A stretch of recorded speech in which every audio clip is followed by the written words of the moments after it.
大家好，我是小飞羊。这一期我们来一起看看这座3000多年前人类伟大的古建筑阿布辛贝神庙。有关攻略我放在了视频最后。阿布辛贝神庙是拉美西斯神庙和他妻子哈索尔神庙的统称。我们先看到的这个是拉美西斯神庙，第一眼看到它的感觉就是很大。它高54米，宽37米，正面是4尊高达22米的拉美西斯二世不同年龄段的石像。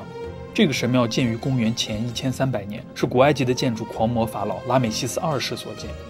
神庙位于埃及的边境，距离最近的城市阿斯旺有280多公里。建在这么偏远的地方，是因为这里古时候是南部的努比亚人沿着尼罗河去埃及进贡的时候的必经之路。可以想象，当时来进贡的人看到这么大的一个神庙在这里，那种压迫感不言而喻。所以这个神庙就是法老用来宣示自己权威的绝佳工具。但古埃及被入侵后，其宗教的影响逐渐式微，这个神庙也淹没在漫漫的黄沙之中，直到1813年才被一个瑞士探险家发现，神庙才得以重回人们的视野。我们走近看，中间这座雕像在神庙被发现时就已经损毁了，是地震还是古罗马军队所为，目前还无定论。仔细观察，你会发现这些雕像中间都有拼接的痕迹。确实，我们现在看到的呢是被搬迁过后的神庙。在上世纪60年代，当时的埃及政府修建了阿斯旺大坝，使尼罗河上游的水位上升，很多古遗迹都面临灭顶之灾。当时联合国教科文组织汇集了多国的专家，对其中价值最高的这座阿布辛贝神庙进行了紧急搬迁，先切割，再搬运，最后还原。所以就留下了这些痕迹。现在神庙的位置比之前往后移动了200米，抬高了60米，复原效果还是很不错的。如果提前不知道的话，你根本不会察觉出来。不难发现，雕像上还有很多19世纪来这儿探险的人在古迹上留下的到此游记录，这些破坏的痕迹就一直留在了雕塑上，只能感到惋惜了。在巨型雕像的腿边是拉美西斯的妻子和儿女。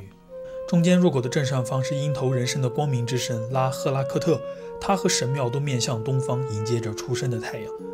进入神庙看到的是8尊11米高的拉美西斯二世雕像，他把自己做成了奥西里斯的样子，表示自己已经成神。天花板中央则是盘旋着的秃鹰，两边的壁画记录了拉美西斯二世在卡迭什和赫梯人激战的壮观场面，以及与他们签订的世界上第一份和平条约。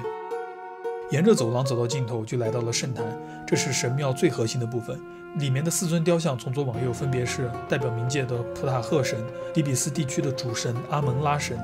神话的拉美西斯二世以及光明之神拉赫拉克特。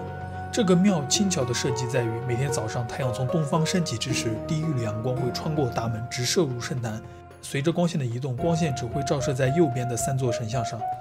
最左边的冥界之主永远在黑暗之中。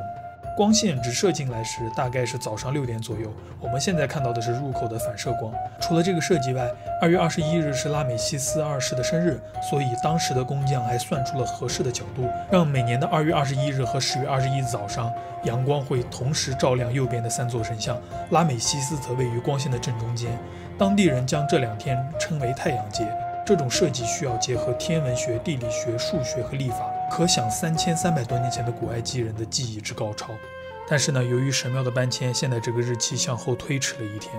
看完拉美西斯的神庙，旁边还有他为妻子奈菲尔塔利修建的神庙，王后以哈索尔女神的形象出现，所以这座庙又叫做哈索尔神庙。这个神庙规模要小一些，神庙正面为哈索尔女神形象的王后，大门的铭文中写道：太阳因你而生，我对你的爱独一无二。可见拉美西斯对他的爱有多深。神庙内部的壁画描绘了拉美西斯和王后的生活，以及王后向众神为拉美西斯祈祷的内容，进一步强化了拉美西斯受到神庇护的权威。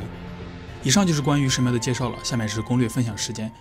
阿布辛贝勒神庙距离阿斯旺比较远，有280公里，单程需要3个小时，所以需要提前坐很久的车。那么来参观呢，有2类建议时间。第一类，如果你是怕热的人，可以早上4点钟出发，大概7点左右到，参观差不多1个半小时，9点钟左右就可以坐车回了。但这样子呢，就会和旅游团撞上，人比较多，不好拍照。第二类，如果你是想来拍照的，那么可以早上7点钟到8点钟再出发，大概10点半左右到那里。这个时候旅游团已经走了，这里就没什么游客了，可以随便的拍出各种大片。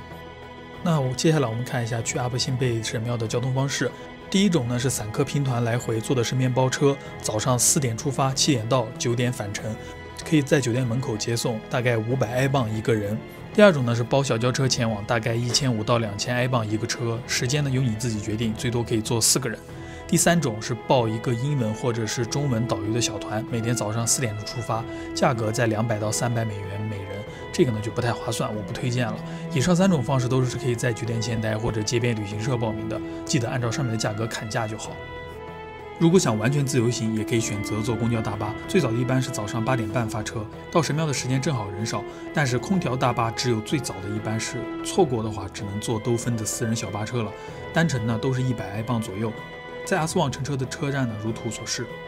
到了神庙车站后，距离神庙还有1.5公里，可以给司机10到20埃镑的小费，让他把你送到神庙门口。回来呢是同样的方式，但注意务必在下午4点前到达神庙的车站，再晚的话回去的公交车可能就没有了。从神庙回去的路上，如果运气好，还能看到海市蜃楼，倒映着路上的车辆。